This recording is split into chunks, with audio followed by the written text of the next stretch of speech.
are definitely a lot of interesting layers with all the different characters that we have in there, even with the big and small roles. Doesn't matter how big the role is, every role plays a vital part in showing you those layers of different, you know, elements that come together in these cases.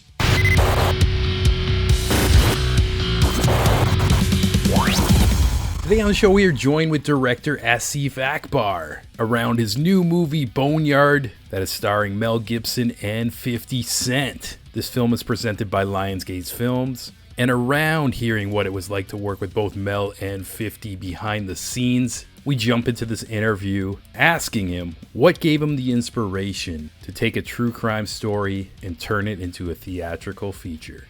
Here we go. To answer your question, it's not just that one particular, true crime story. Like, the West Mesa story, for instance, we were very, inspired from that particular case, but at the same time, we took inspiration from, multiple different serial killer cases that intertwine and could be very similar, but this is a very similar global issue. The way I see it. And, there's always fascinations with true crime stories. I hear every day, I myself am a true crime buff, and, there could be fascination of entertainment in different forms. For me, it was always the fascination of being educated through these kinds of, TV shows or films and content where, I can learn from these cases or be aware of certain things to, apply in our everyday lives where, just simply, I mean, you can't really profile these kinds of, horrific evil people that are lurking in society. That could be your neighbor or your friend or somebody you run into at the gas station or on the streets randomly. It could just be anybody. And I remember growing up, being fascinated with these kinds of films. And when I had the opportunity with my friend Vincent McDaniel, whom actually, he started the script way years ago, and about 8 years ago, he brought the idea and concept to me with the first draft, and it took us about 7 years to get it to Oh, wow. a place where we were able to finally go out to different actors for it and distribution distributors and start packaging the film. But it all kind of came together with the right timing. And the story had to be told in this format that we decided to kind of make it more of an educating, film, rather than trying to just make it that stereotypical, serial killer chase, thriller. Yeah, it was cool, and I love how it was kind of presented, even as with the narration as the main character is kind of like sitting down and almost reflecting on the whole story. And also, speaking of the main character, would you have guessed when you finished this script that you were going to cast Mel Gibson and 50 Cent as a couple of the leads in in this film? Um, no, never in a million years when we first started it. And the more and more we started, working on the script, I realized that we needed some powerful, actors to come behind it. And Mel was actually the first actor that we reached out to consider the film, and it was a very important character.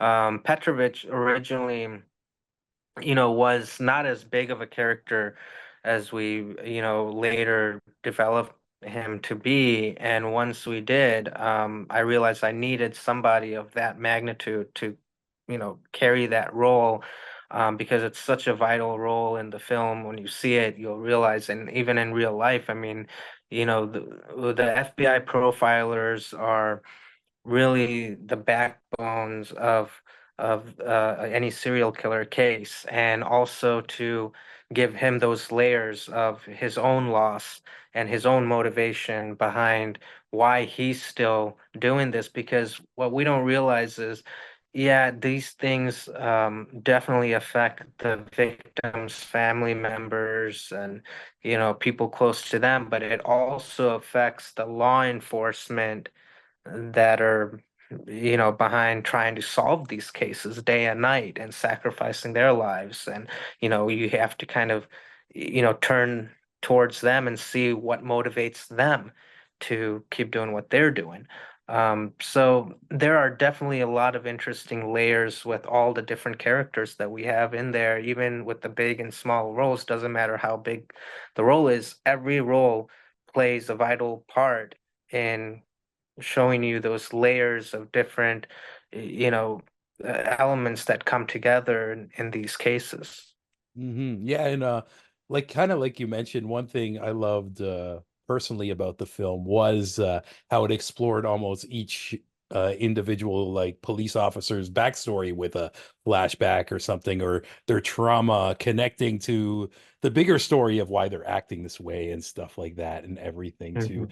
And also you mentioned that like getting these like the film needed like these bigger names almost to like get it out there, and it was successful that way because like growing up 50 Cent was our king like in the ninth grade for me. Get Rich or Right. Die Trying came out and everything, and right away when I saw the PR for this film I'm like, oh, 50 Cent and Mel Gibson, what, like, so Yeah. And you it. definitely see, yeah, I mean, you definitely see 50 Cent in a whole different way Mhm. than you've ever imagined. That's for sure. Even, I mean, I remember when we were filming on set, 50 himself felt, strange even wearing the police chief uniform and with the badges and all the stripes and everything. Like he was nervous of even taking pictures because he never even pictured himself being a police chief. And it was, but after the first day or two, he got into it, he owned it, and he did a great job. Just like with the rest of the cast, everyone, fell into the characters very naturally once we, started. Yeah, that's true. And almost like as the film went on, it kind of made me disconnect 50 Cent from what I know him as, the gangster Yeah. rapper type of guy too. And then he became the cop too. And you answered a bunch of my questions because also like that's kind of like the image I always grew with him. And almost like I was always see him in music and I was wondering how he was like on set. So it was very interesting to kind of hear how he had to kind of like lean in and at first was kind of uncomfortable maybe wearing the police garb and everything. But Yeah, no, no, no, absolutely. And then one quick little trivial fact, when we did the press conference scene, 50 by that time was so into the character that he went completely off books. And usually, in press conferences, you could have, a piece of paper there, notes or whatnot. In real life, that's what, chiefs do. They'll look down at a piece of paper and look up and read notes. But 50, he was so committed and got so into it, he did that whole thing off book. I mean, he, definitely was in character and projected it all out. yeah, that's totally awesome. And I feel like even though I guess people could label this film as a true crime story, it is it's a unique way how it's presented and everything. And I kind of appreciated that. And also just to let you know, like a bunch of different creatives kind of gravitate to these segments and listen in. And I just kind of want to know as like a final question, would you have any maybe general advice for somebody who's stepping into the film industry? Maybe they have this big idea that they're trying to bring to life. Yeah, absolutely. I would say no big idea is ever too big. I was told that, when before I approached Mel to consider this film, many people told me, "Oh, you would never get him. Oh, he's, too difficult, or he's too picky, and or too this and that." But I stuck with my vision. He was my first choice for this role, and for this film to go out and cast for. And I went with my, heart and my, gut instinct and my vision to believe in myself and the project, to not make it, feel too big, and humbly, went for it. And the rest is history. I mean, you never know in this, world, and in this industry and this craft that we do. You never know. You just have to go with your heart and your vision. Yeah. So I guess the lesson is shoot your shot, especially if you really believe in it. And Yes.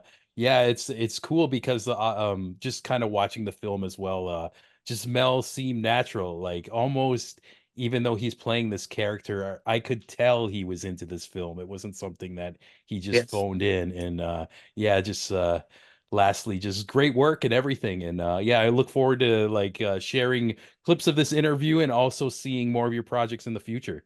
Thank you so much, Sean. It Yeah, was great talking.